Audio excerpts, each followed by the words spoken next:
Review এবং view এই দুইটা মেনুর কাজ দেখাবো। তো আশা করি আপনারা মনোযোগ সহকারে কাজগুলো দেখবেন, তাহলে আয়ত্ত করতে পারবেন এবং কি এই ভিডিওটি আপনি পোজ করে করে আপনার কাজগুলো প্র্যাকটিস করতে পারবেন। তাহলে খুব সহজেই কাজগুলো আপনার আয়ত্ত হয়ে যাবে। তো ভালো লাগলে অবশ্যই লাইক শেয়ার কমেন্টস করবেন, অন্যদেরকে দেখার সুযোগ করে দিবেন। আর যারা আমার এই চ্যানেলটিতে নতুন তারা অবশ্যই চ্যানেলটি সাবস্ক্রাইব করবেন। তো চলুন স্ক্রিনে চলে যাই।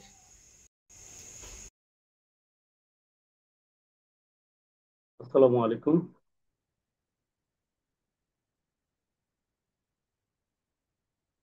আজকে আমরা রিভিউ এবং ভিউ এর কাজ দেখব। তো রিভিউতে প্রথমে আছে স্পেলিং এন্ড গ্রামার। ধরুন আমি একটা সেন্টেন্স লিখি, Bangladesh a small country is, but দেখুন এই সেন্টেন্সে কিন্তু কোনো স্পেলিং সে ভুল ধরেনি। আচ্ছা, আরেকটা সেন্টেন্স লিখি তাহলে। Ah Comilla is a very very, অথবা এই সেন্টেন্সটা লিখি, মাই টাউন কুমিল্লা। এখন এই দেখেন কুমিল্লার নিচে কিন্তু একটা আন্ডারলাইন চলে আসছে। তো এই আন্ডারলাইনটা কেন চলে আসলো? রেড একটা আন্ডারলাইন চলে আসছে। রেড এই আন্ডারলাইনটা আসার পিছনে কারণ হচ্ছে এই এই ওয়ার্ডটার মিনিংস কম্পিউটারের যেই আপনার ডিকশনারি, সেই ডিকশনারিতে এই কুমিল্লার কোনো অর্থ সে খুঁজে পাচ্ছে না। বাট বাংলাদেশের নামের কিন্তু আম, সে অর্থ খুঁজে পেয়েছে। তো বাংলাদেশও হচ্ছে একটা নাউন, কুমিল্লাও কিন্তু নাউন। হ্যাঁ, আমরা তো জানি কোনো কিছুর নামকে নাউন নাউন বলে, কোনো কিছুর নামকে নাউন বলে। তো এখন কুমিল্লা একটা জেলার নাম, বাংলাদেশ একটা দেশের নাম। তো এখন বাংলাদেশের, যে বাংলাদেশ একটা দেশের নাম, কম্পিউটার ডিকশনারিতে এইটা এটার অর্থ আছে। কিন্তু কুমিল্লা একটা জেলার নাম, এইটা কম্পিউটারের ডিকশনারিতে নাই। যার কারণে এটা সে মনে করছে ভুল একটা ওয়ার্ড, এই কারণে নিচে রেড আন্ডারলাইন দেখিয়েছে। তো আমরা তো জানি কুমিল্লা একটা জেলার নাম। তো এটাকে আমরা রেড আন্ডারলাইনটা কিভাবে সরাতে পারি? সেই জন্য আমরা যেটা করব, স্পেলিং এন্ড গ্রামারে যাব। গিয়ে এই দেখেন এখানে কুমিল্লা রেড হয়ে আছে। তো আমরা যদি ইগনোর ওয়ান্স দেই, তাহলেই কিন্তু এই দেখেন কুমিল্লার থেকে রেড আন্ডারলাইনটা কিন্তু চলে গেল। তো এইভাবে যতগুলা ওয়ার্ডের আন্ডারলাইন আসবে, সেই আন্ডারলাইন গুলো কিন্তু আমরা এই স্প্লিং অ্যান্ড গ্রামার থেকে উঠিয়ে দিতে পারি। তো আমরা চাইলে এইভাবেও দিতে পারি। ধরেন কোনটা, এই যে আন্ডারলাইন আসছে, এটাকে রাইট বাটন, মানে ওয়ার্ডের উপরে রাইট বাটন ক্লিক করে এই যে এখানে সাজেস্ট করছে আমাকে যে এটা বোঝাতে চাচ্ছেন বা এটা বোঝাতে চাচ্ছেন বা এটা বোঝাতে চাচ্ছেন। তো যদি মনে করেন যে না এখানে কোনোটাই না, আপনি যেটা লিখছেন ওইটাই সঠিক, তাহলে ইগনোর দিলেই কিন্তু ওয়ার্ডটা মানে শুদ্ধ হয়ে যাবে। এই যে এখন আবার দেখেন সবুজ আন্ডারলাইন আসছে, অর্থাৎ এটার মধ্যে আরো কিছু ভুল আছে। তো এখানে সে বলতেছে সিটা ক্যাপিটাল লেটার হবে, সেন্টেন্সের প্রথম অক্ষর যেমন ক্যাপিটাল লেটার হয়, তো CUMILL এটা মানে সে সার্চ করছে। তো আমরা এইভাবে দিলাম, এখন কিন্তু আবার রেড আন্ডারলাইন আসছে। তাহলে আমরা করব কি, এখান থেকে ইগনোর করে দেই। ইগনোর করে দিলে এই যে দেখেন এখন কিন্তু আর আন্ডারলাইন নাই। হ্যাঁ, চলে গেছে। তো এই স্প্রিং অ্যান্ড গ্রামারে এই যে যে স্প্রিং ভুল ধরে বা এই ধরে, সেটা আমরা এখান থেকে স্প্রিং অ্যান্ড গ্রামার থেকে আন্ডারলাইনটা নিচে সবুজ বা লাল বা নীল আন্ডারলাইন মানে সরিয়ে দিতে পারি ইগনোর করে। আচ্ছা, তারপরে এখানে রিসার্চ আছে, তারপরে ফেভার্স আছে, এগুলো আমাদের দরকার নেই। এখানে ওয়ার্ড কাউন্ট এটা দরকার আছে। এটা হচ্ছে এই পুরা ডকুমেন্টের মধ্যে কতটা পেজ আছে, কতটা ওয়ার্ড আছে, কতটা ক্যারেক্টার নো স্পেস আছে, কতটা ক্যারেক্টার উইথ স্পেসে আছে, প্যারাগ্রাফ কয়টা আছে, লাইন কয়টা আছে, এখানে সামারিটা জানতে পারবো। আচ্ছা, আর বাকি ট্রান্সলেশন, ল্যাঙ্গুয়েজ, নিউ কমেন্টস বা এখানে যা যা আছে এগুলো আমাদের কোনোটারই দরকার নাই। আমরা চলে যাব ভিউতে। তো ভিউ এর এখানে দেখেন ফুল স্ক্রিন যদি করতে চান, এই যে ফুল স্ক্রিন, ওয়েব লেআউট করতে চাইলে ওয়েব লেআউটটা করলে পেজটা এরকম হবে। তো কেমন যেন রুলার, মানে এটা বাম পাশে রুলার নাই। হ্যাঁ, কিন্তু আমরা কাজের উপযোগী করে স্ক্রিনটা যদি দেখতে চাই তাহলে প্লেন লেআউট। এখানে দেখেন ড্রাফট আছে, ড্রাফট করলে এরকম আসবে, আউটলাইন করলে এরকম আসবে। এখানে ক্লোজ আউটলাইন ভিউ, তাহলে মনে করেন নর্মালি চলে আসবে। তো নর্মাল এটা হচ্ছে প্রিন্ট লেআউট। প্রিন্ট লেআউটে ই করলে আপনি এরকম মানে ভাবে স্ক্রিনটা দেখতে পাবেন। এখানে রুলার যদি না দরকার হয় উঠে দিলে রুলার থাকবে না, দরকার হলে রুলার দিয়ে দিবেন। গ্রিড লাইন যদি কখনো কাজের দরকার হয় তাহলে এখানে টিক দিলে গ্রিড লাইন চলে আসবে।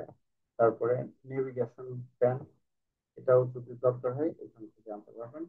জুম, যদি পেজটা আপনি জুম ইন জুম আউট করতে চান, মাউসের স্ক্রলটা কাজ করতেছে না, পেজ বড় ছোট কন্ট্রোল ধরে করতে পারতেছেন না, কন্ট্রোল ধরে মাউসের স্ক্রল মানে চাকাটা ঘোরালে পেজ ছোট বড় হয়, জুম ইন জুম আউট হয়, কিন্তু তো কোনো কারণে মাউসের এই চাকাটা ঘুরতেছে না, তখন কি করবেন?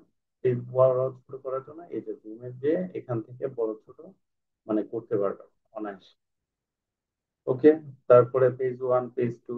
হ্যাঁ, তো পেজ টু আমাদের মাঝে মধ্যে কাজ দরকার হয়, যে উপরে একটা পেজ নিচে একটা পেজ, যদি এরকম কোনো কাজ থাকে তাহলে আমরা করার জন্য এই এটা করে থাকি। আচ্ছা, তারপরে কি আছে?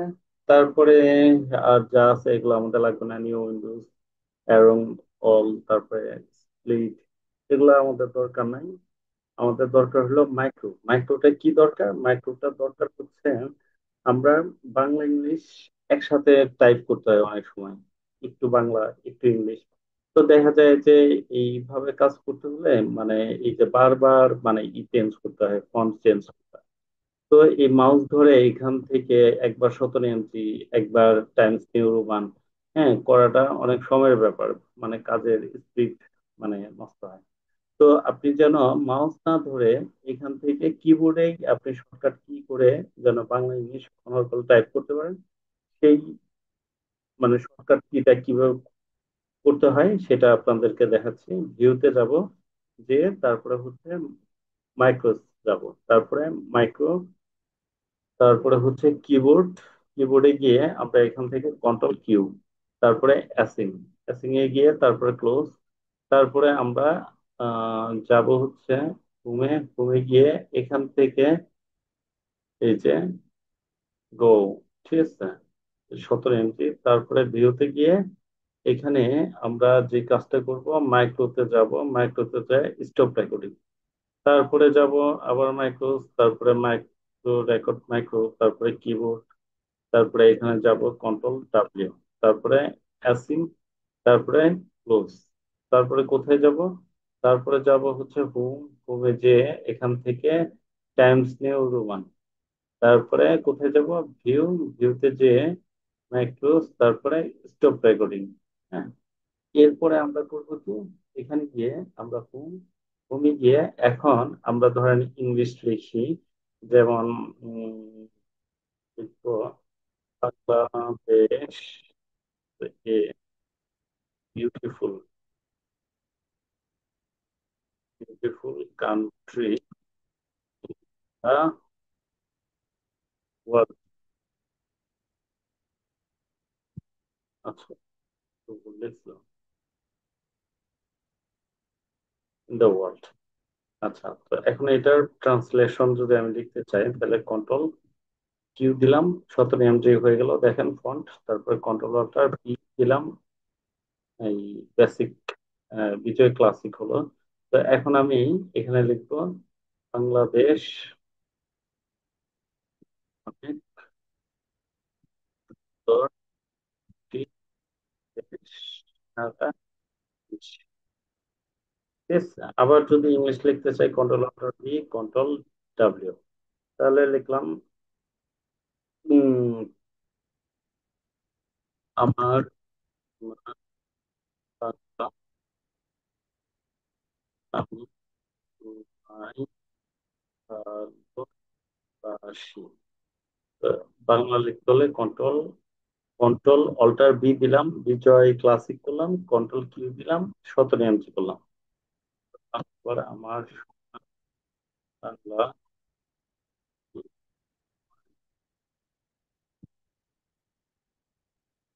শিখ। কিভাবে অনর্গল কিন্তু বাংলা ইংলিশ টাইপিং এখন করা যাবে, মাউস আর ধরতে হবে না। তো আশা করি আপনারা এই সিস্টেমটা বুঝতে পেরেছেন। তবে আরেকটা কথা বলে দিই, এই যে শর্টকাট কি করবেন শুধু কিউ আর ডাব্লিউ দিয়ে, অন্য কোনো অক্ষর দিয়ে কিন্তু করতে যাবেন না, তাহলে অন্য অক্ষরে কিন্তু অন্য যে শর্টকাট কি আছে সেটা কিন্তু নষ্ট হয়ে যাবে। যেমন কন্ট্রোল এস তে মনে করলেন 17 এমজি, কিন্তু কন্ট্রোল এস তে সেভ, তখন আর কন্ট্রোল এস তে কিন্তু সেভ হবে না। হ্যাঁ, এরকম প্রত্যেকটা কিতেই কিন্তু মানে আছে, আপনার শর্টকাট কি করা আছে। তা আপনি যদি কিউ আর ডাব্লিউ ছাড়া অন্য কোনো এই অ্যালফাবেট দিয়ে বা অক্ষর দিয়ে শর্টকাট কি করতে চান, তাহলে কিন্তু আপনার আগের শর্টকাটটা নষ্ট হয়ে যাবে। তো কিউ আর ডাব্লিউ এই দুইটা অক্ষর দিয়েই আপনি এই শর্টকাট কিটা মানে সেট করে নিতে পারেন। তাহলে আপনি মাউস না ধরে একদম শুধু কিবোর্ডেই আপনি বাংলা ইংলিশ অনর্গল টাইপ করতে পারবেন। তো আশা করি আজকের এই ভিডিওটা আপনাদের ভালো লেগেছে, আশা করি উপকৃত হবেন। তো আজকের মতো মাইক্রোসফট ওয়ার্ডের আমাদের মাইক্রোসফট ওয়ার্ড শেষ ক্লাস। নেক্সট ক্লাস থেকে আমরা এক্সেলের ক্লাস শুরু করব। তো আপনাদের যদি এই ভিডিওগুলা আপনাদের শেখার জন্য উপকার হয়, তাহলে অবশ্যই লাইক শেয়ার কমেন্টস করবেন, অন্যদেরকে দেখার সুযোগ করে দিবেন, এবং কি আমার এই চ্যানেলটিতে যদি আপনি নতুন হয়ে থাকেন তাহলে অবশ্যই সাবস্ক্রাইব করে পাশে থাকবেন। ধন্যবাদ সবাইকে। আসসালামু আলাইকুম।